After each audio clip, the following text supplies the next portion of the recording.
started it. If you haven't even looked at the assignment, please do.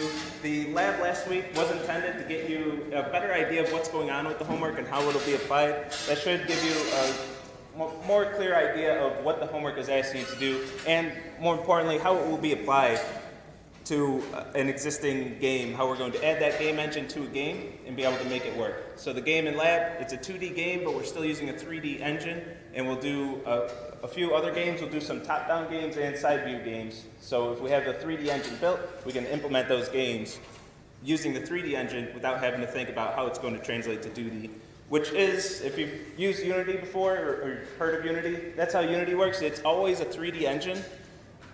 But to make it a 2D game using Unity, you would just look at it from the side. So even when you use a menu in Unity, that's actually rendered as a 3D environment, as a 3D world.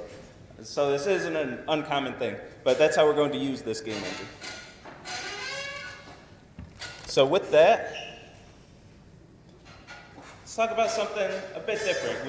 You have all of the content you need for the homework. These next two lectures, I want to spend talking about the memory model of a machine, how things are stored in memory, and what actually happens when we run a program.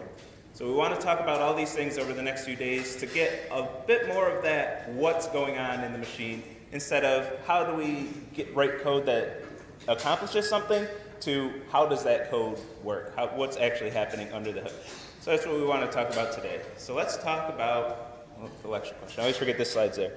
So the lecture question today is designed to be about references and passing references, and we'll talk a bit more about what that means. But when you call a method and you give it an object of most types, you're passing that object by reference. So you're not making a copy of the object and sending a copy of the object to the method. You're actually sending a memory address of where that object can be found to the method, and those methods can modify that object in memory and have those changes actually reflect on the calling code.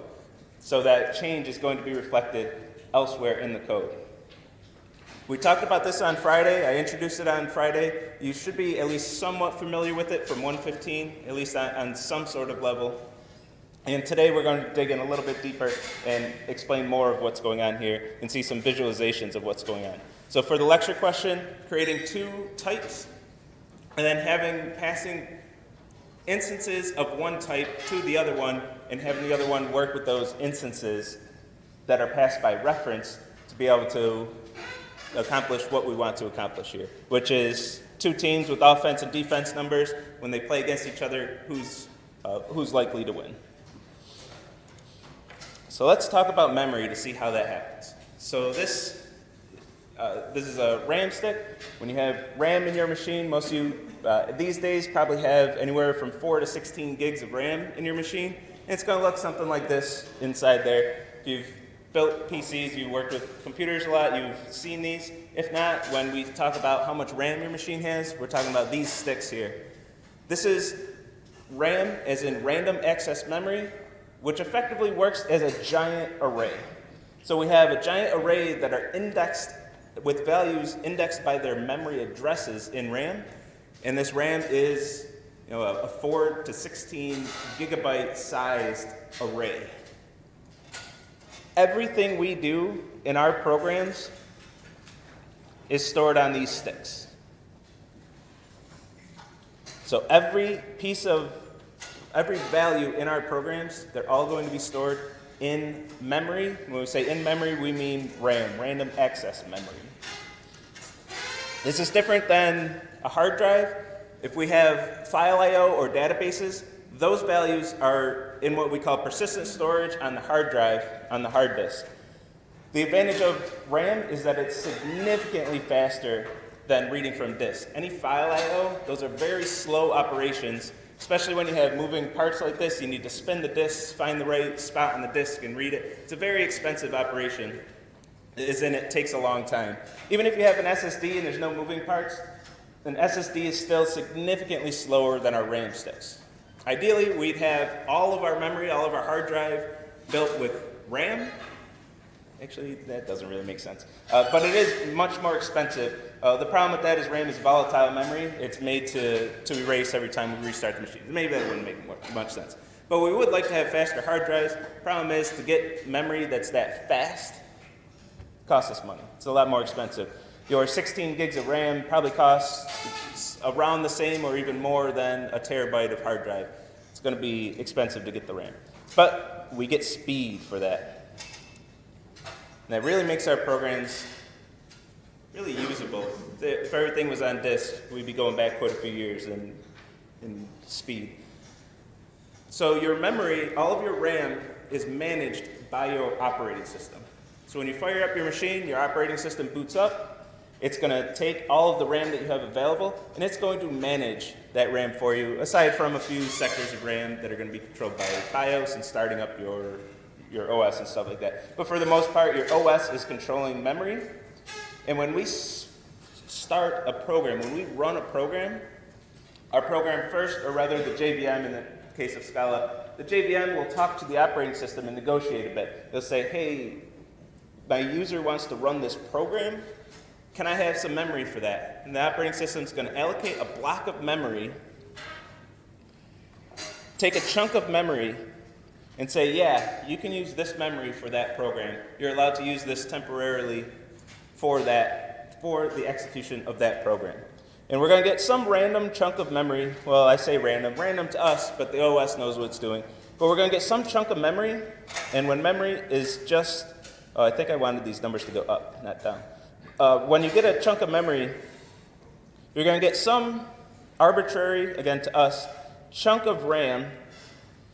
And when memory is, I use RAM and memory interchangeably sometimes. I'm saying the same thing when I say that, just side note.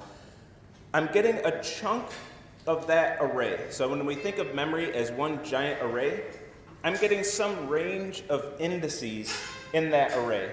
Now these numbers, I just made these up just to give some meaning to it. These numbers could be any location in memory, up to the operating system to decide which locations. Now the memory addresses locations right before and right after the values that are given to our program to be able to use might be used by another program. It's possible that they're not, it's possible that they're free, but we don't have access to them. We have to assume that it's used by another program, and we're not allowed to touch that memory. So we get this one chunk of memory the operating system gave us for the execution of our program, and we're going to use that chunk of memory for our variables as we create them. So there are some fine details in here. You'll probably get into these in 220. I believe it's covered there. There is some space for the program data in general, just meta information about the program itself that's stored in here that uses up some of the memory. We're not going to worry about this in 116. We're just going to worry about the values that our code explicitly creates and stores. So there are a lot more details in it. You can feel free to read up on this. The link that I gave for today's lecture goes a bit deeper, and there are, of course, always resources that you can use that go even deeper than this. There's a lot more information that you can get out of there. For 116, we'll ignore the program data. We may at some point look at the command line arguments, but we're mostly concerned with the memory that we get to play with our code. This memory is what we call the memory stack or the program stack. So this is our stack memory, as opposed to heap memory that we'll see in a little bit. So let's see an example with this, and I want to give a disclaimer right here.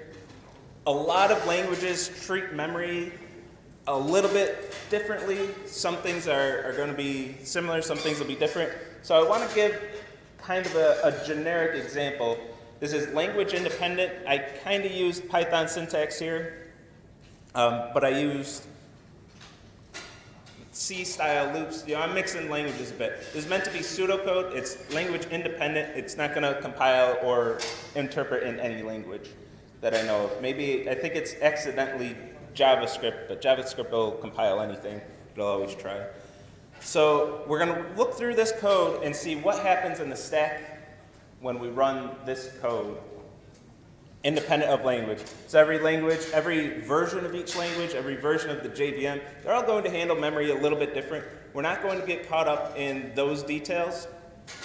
I want to get the concept of memory out there, which will be somewhat universal across languages with some differences, but I want to get the concept of stack and heap memory out there. So we're going to look at this example, just know that it's not a specific language.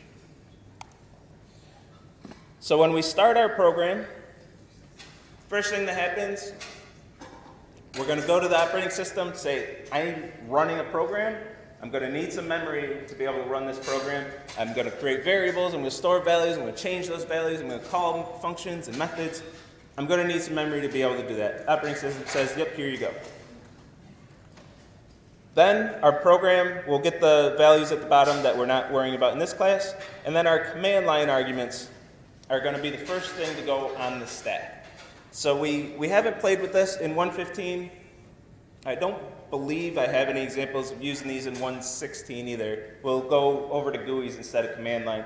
But these arguments are if you call your method via the command line, and the arguments that you give your method after that you give your program after that, those are our command line arguments, and that's that array of strings that we would see in Scala, but any language is going to have some way to be able to grab those command line arguments. If you've used Bash, if you've used Linux and went to the command line there, you type something like cd for change directory and some path, that path would be your command line argument to the cd program. So just for reference on that. Next, we're declaring a variable named I and assigning it a value 5. Now this value is going to go on the next available spot on the stack. And memory goes down. Don't ask me why, it's just the way it's always drawn. So we're going to go to the next available spot, create a variable named I, and throw it on the stack with a value of 5 and assign it the value 5. So, and I'll throw out another disclaimer out here. These indices are fairly arbitrary, not just the starting number, but also the size. I'm not going to worry about the size of an int versus the size of a double, things like that. I'm just going to assume everything takes up one spot in memory. So I'm not being very accurate with my indices. These would go by bytes. I'm not going to get that low on the details. I just want to get the concepts out there. So I put I on the stack. And the next thing I do is call a function. I'm going to call this computeFactorial function with an argument of I, which will resolve to 5. So I'm going to call computeFactorial with 5. When a function or a method is called, we're going to create what's called a new stack frame. And when we put a new frame on the stack, it's kind of like its own environment with its own variables and its own memory. So this is almost like, and again, different in each language, but it's almost like creating a whole new program and running an entire new program inside of a program. In general, when I'm inside a stack frame, I can't see anything outside of that stack frame. So I'm going to create a new stack frame, go into computeFactorial, and add my parameter n, assign it the value of the argument 5, and place that variable on the stack inside my function stack frame. So inside this stack frame, I'm going to create that new value.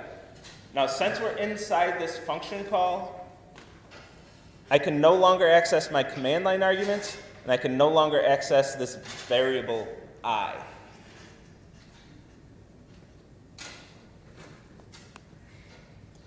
I'm going to create a variable named result, assign it a value 1, throw that on the stack inside the function stack frame. Enter a loop, which is going to be a separate block of code. So when I'm thinking about scoping, when I'm inside a loop, it's similar, not exactly the same, but it's similar to creating a new stack frame where I'm creating a new environment where I can store variables separate from anything outside of that environment. A loop, starting a new block of code, isn't quite as strong as creating a new stack frame, and you'll see what I mean in a second. But I'm going to enter the loop, create the loop block, create the variable I inside that loop block, and initialize it to the value 1. So I'm inside the function stack frame, and I'm inside the loop block at this point with this variable named I. Now I get to a line where I need two different variables that have been declared. I'm going to use I, and I'm going to use result. Now on my stack, I have two different variables named I, and I have one variable named result, which isn't in my current scope. It's not inside this loop block.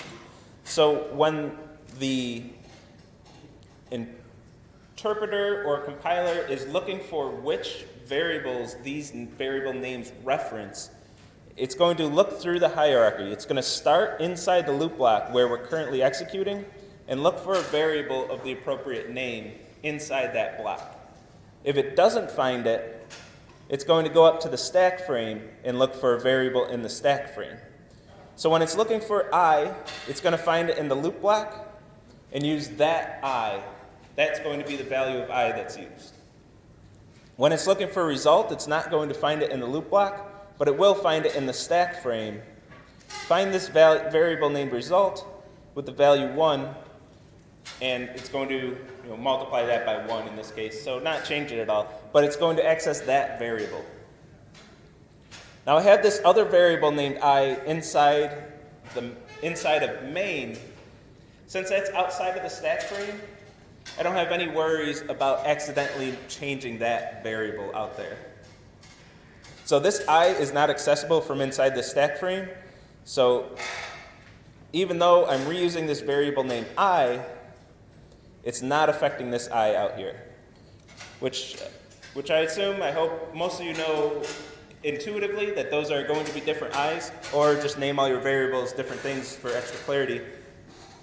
But this is what's happening when we call a method or a function. We're creating a new stack frame, which is a new environment with new variable names.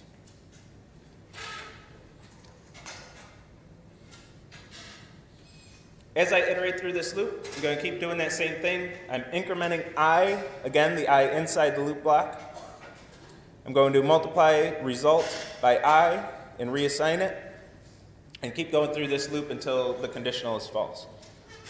Now, some languages do, this concept's annoying because a lot of languages are different. For example, if you're using JavaScript, like last semester when we used JavaScript and declared everything using var, that can see variables with the same name outside of the current scope and outside of the current stack frame entirely. JavaScript will look all over for variables. And if you didn't declare, for example, if you had a loop like this where you didn't say var I here, you can be modifying an I from outside of the code, which some of you found out when you were in UB Infinite. You declare a loop like this, and it's modifying one of my variables named I, one of the greater variables named I, outside of your code. And then you just get really weird error messages. And you would go to office hours and they'd say, declare your variables. In JavaScript, if you don't use var, const, or let, it's going to be a global variable, and it just messes up everything. It's bad news. But JavaScript, it's kind of its own thing. It does what it wants. But in general, you're only going to be able to access the variables within the current scope, and especially cut off at the stack frame. But your language will look outside the current block if it doesn't find the value, the variable. It will look outside the block, but it'll never look outside the current stack frame, in general, in most languages.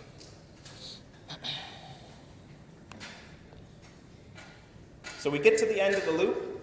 Our value for I is currently 5. 5 less than or equal to n is false. 5, oops. I wrote that a little bit wrong, didn't I? Or did I mean to? I should be 6, of course, to get that conditional to be false. Once that's false, we're breaking out of the loop, Once we exit a loop, once we end a block of code, we hit our closing brace, any variables that were defined inside that block are destroyed. So any variable declared inside that block is destroyed. It's gone. We no longer have access to that variable named I that was created for that loop. And any variables that we may have created inside of that loop, they're all destroyed. They're all completely gone. There's no trace of them anymore. This is a common mistake in 115. I assume most of you are beyond this one, but when you declare a variable inside an if statement or a loop, and then you try to return that variable outside of the loop, and you say, why doesn't and the interpreter says that variable doesn't exist, and you say, of course it exists, it's right there. But once you got to the end of that block, it got destroyed. It no longer exists when you try to return it. Because once you end any block of code, whenever you have braces like this, any block of code, those variables are destroyed. They're gone. Can't access them anymore. Then we're going to return the value of result, which was 120 at this time. We're hitting the end of a stack frame. Again, it is the end of a block of code. It's the block of code that defines the body of this function. We are still hitting the end of a block of code. We're ending a stack frame. We're destroying that stack frame and destroying any values that were associated with that. Any variables that were part of that stack frame are gone. They're completely gone. So that result, our parameter n, I was already destroyed. All those values, all those variables are going to be destroyed, and that memory is going to be freed up for later use. So we don't have all these variables that we're no longer using cluttering up our stack. So everything to do with this function call is completely gone. The only thing we're left with is its return value. We only have its return value. That's the only remnants of that function call that we have. And we're going to assign that to a variable named n that we're declaring. So we're back in the main function. We're going to print n.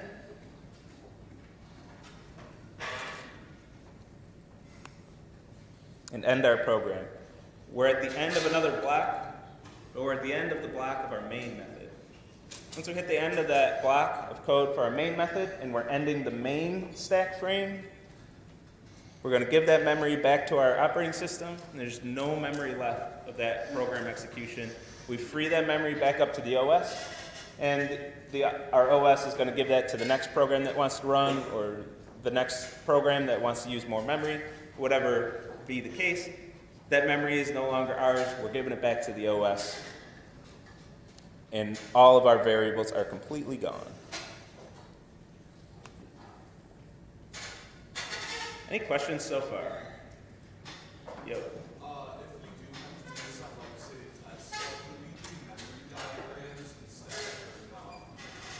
We will do memory diagrams.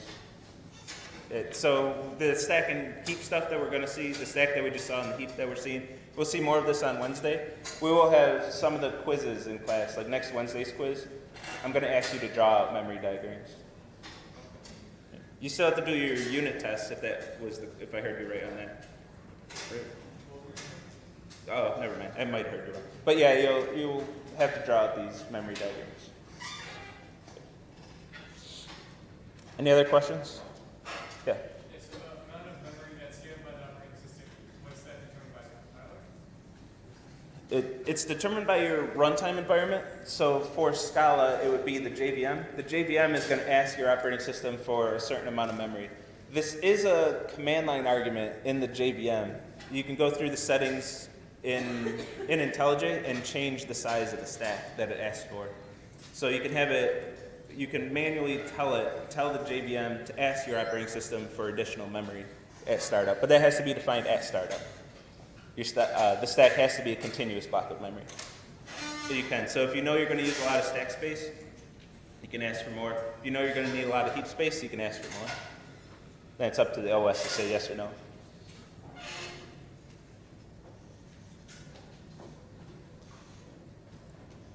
Any other questions?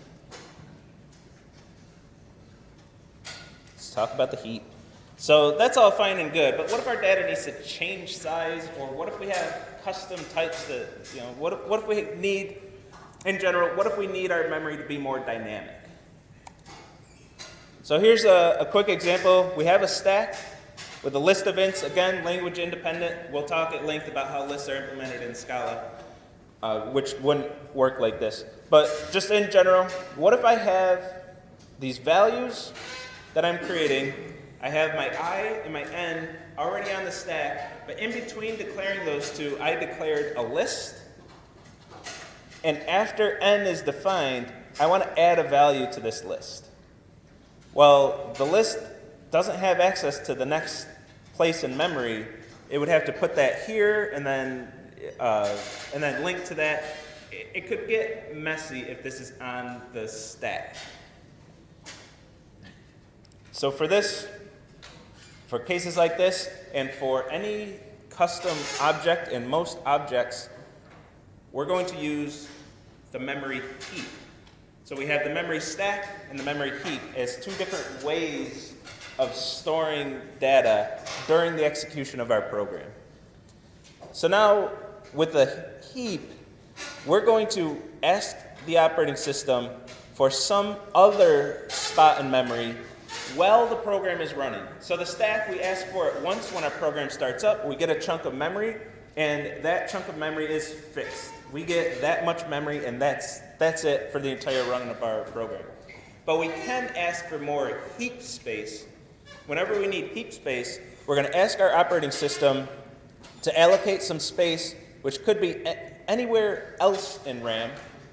And the location isn't important. The only important thing to note is that this could be anywhere. So if this is anywhere in our RAM, how do we know where it is? Well, when the operating system, when we say, hey, give me 3 chunks of memory here, our operating system is going to allocate the memory, not let anybody else touch that memory. No other programs are allowed to touch that. It's our memory. And it's going to give us the index or the memory address of the first byte of those values. So it's going to give us the first memory address, that memory address where it allocated to us. So it's going to return this memory address, and that is what we store in our variable. So our variable is not storing all those values. It's not storing that entire list of ints. It's only storing one memory address. And this is what most of our variables are storing, is just a memory address.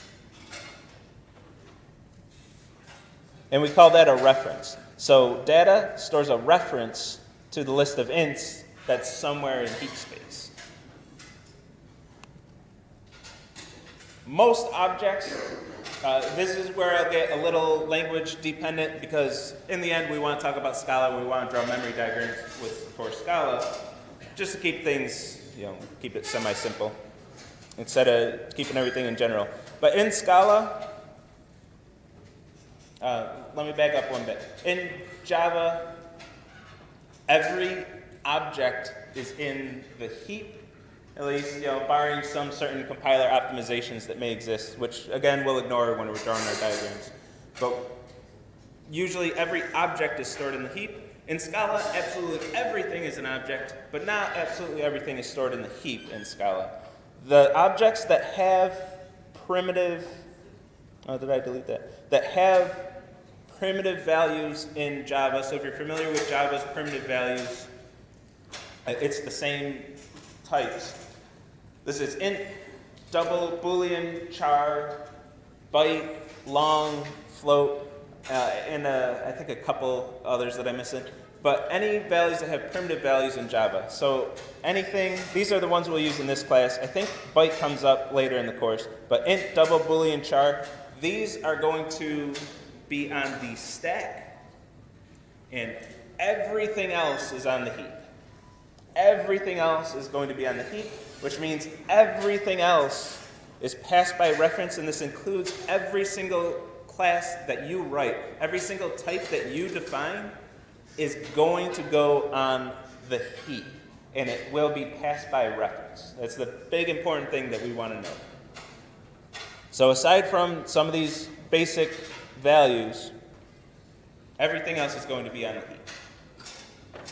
So if we have an int, like when we passed an int in the previous example, we created a new variable for the parameter and assigned it that value of the int directly. We didn't assign it a reference. We effectively made a copy of that int. That's not going to be the case with objects, with most objects. And the reason for that is when we do compile Scala, these classes that have Java primitives, they are actually compiled down to Java primitives when it goes into Java bytecode. So if you're interested in those details, that's what's going on there. So let's look at another program and another example where we're going to pass an object by reference and see what was going on when we saw that on Friday. So we have here a program that's going to create a new class, a new object based on this class. Simplest class I could create. Doesn't really have any meaning, but it has one state variable. It's an int, and I'm going to initialize it to 0. So this would go on the stack, but it goes on the heap in this case because it's part of an object, and the object's defined on the heap. So I'm going to create a new instance of that class, and whenever I use, so I'm going to create a new instance of this class. Operating system is going to say, looks like that class you're creating needs space for one int, so I'm going to give you enough space for one int, and I'm going to return you the memory address where I did that, where I stored that value. It's going to return that memory address, and whenever we use the keyword new returns a memory address. Whenever you see the keyword new, you should be thinking, I'm returning a memory address from that call of new, from using that keyword new. So I'm calling that constructor, returning a memory address, and storing it in data. So data doesn't really know anything about the object that it's referring to.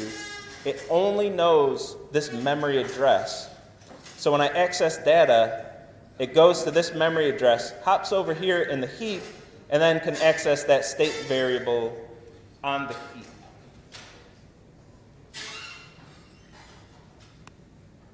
So when I call this add to state function, give it my instance of this class, so my object of this type.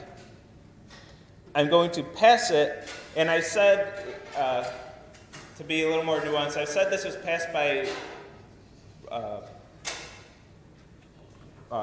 reference, but it's passed by value, but the value is a reference. So a little nuance if you had somebody who's really picky about that language. It's passed by value, but the value is a reference.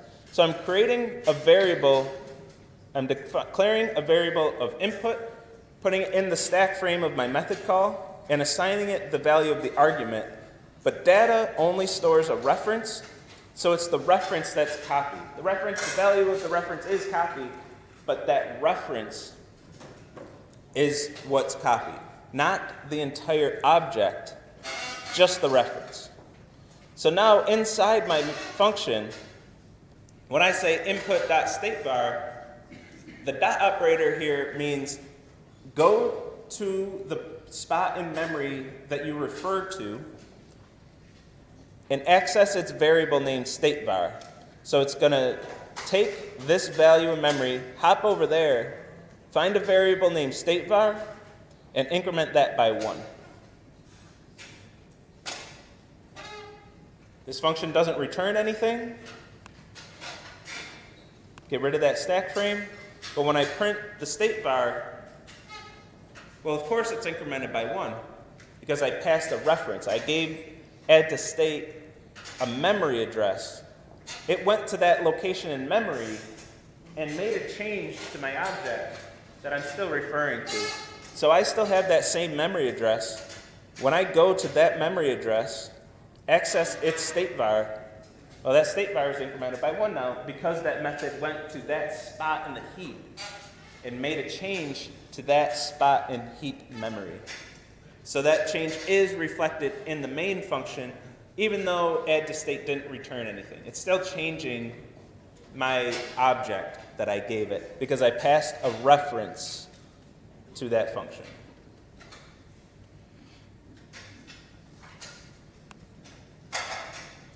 And program ends, everything's freed up. The heap and stack memory both freed up. We give all of that stuff back to, all that memory back to the operating system, and then go on with our days.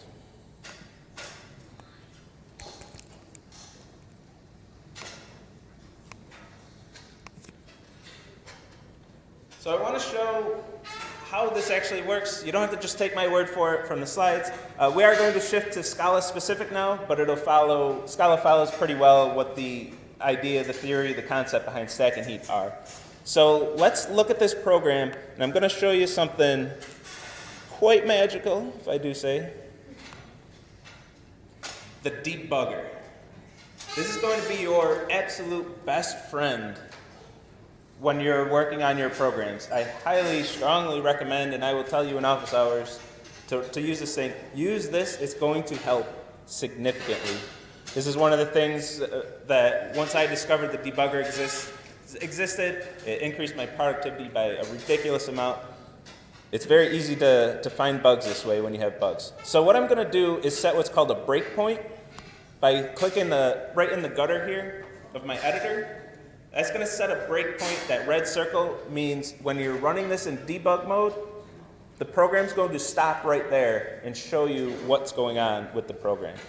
Now, instead of running this function, I'm going to right click and go down to debug. Right below run, I'm going to click debug. A subtle but important difference here. Now it's going to run my program as normal, but once it gets to that breakpoint, it's going to stop, and it's going to show me what's going on with this program. And I think I got this. I can't zoom in down there in the editor, but I got this feature on Mac, so I think this is going to work for us. So now I can look through all the variables and which stack frame those variables are in, and the state of all my objects. I can see all of that when I'm running my code. So right now, the program just started. I don't really have anything to look at here. I have my command line arguments. It's a string array, but it's size 0 because I didn't give this program any command line arguments when I called it. Now I have the two most important buttons right here, step over and step into. Now if I step over, it's going to run the next line of code without telling me any real details about it. If I step into, it's going to look at what's going on here. Right now, this line that's highlighted doesn't do much, so I can use either one. But now when I'm on computeFactorial, and I can see I equals 5 on the stack here. When I get to computeFactorial, I want to do step into. If I do step over, it's going to skip over that function call and go right to the print line. What I want, well, method call in this case, what I want is step into and go into that execution of computeFactorial. And let me get a few steps in here. Sometimes the debugger takes a while because it just does. It's a compiled language, but it's trying to interpret it, so it's got to do a lot under the hood to make it pretend that this is an interpreted language. So here I have a few values. I can see all the values for this particular stack frame. I have a value I, which is inside this kind of nonsense here. This is the code block for my for loop. So my for loop has this block that's maintaining I, and then I can go down to my stack frame for the function. This is where n and result are defined in this stack frame. And I can go all the way to my main method, which is where I equals 5 is defined.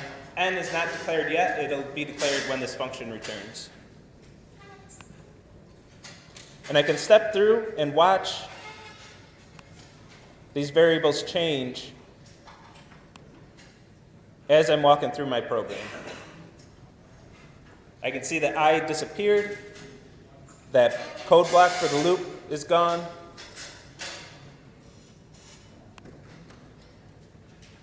The stack frame for that function is gone once it calls. It's going to return that value to n. N is going to be assigned that return value of 120. Then my program's over, all the frames are gone, everything ended, and I can click this console tab to see the regular output of my program that it did print out that 120. So if you're ever wondering what's going wrong with my program, why am I not getting the results that I expected, set a breakpoint wherever you think something's going wrong, and then your program's going to stop there. You can look at all of the variables, all of the values that are going on at that moment in time. So let's do this with the other example.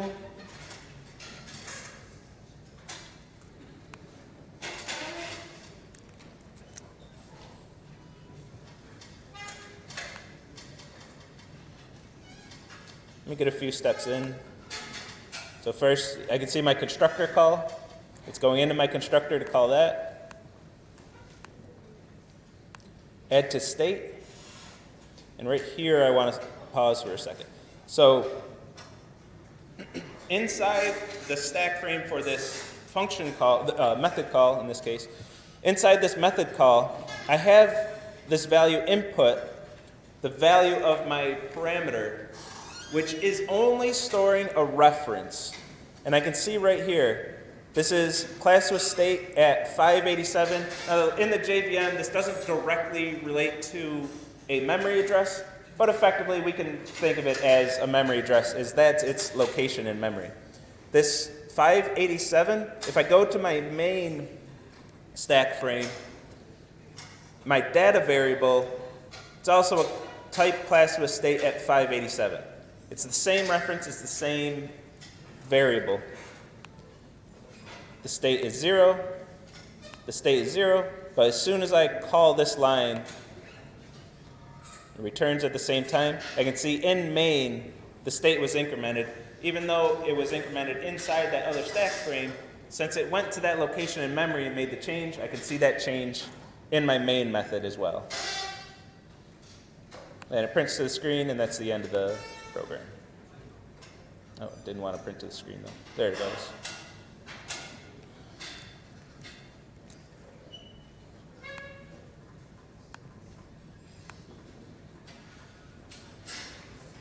All right, any questions about stack and heap? We'll see more examples on Wednesday. Okay, I'll see you all then.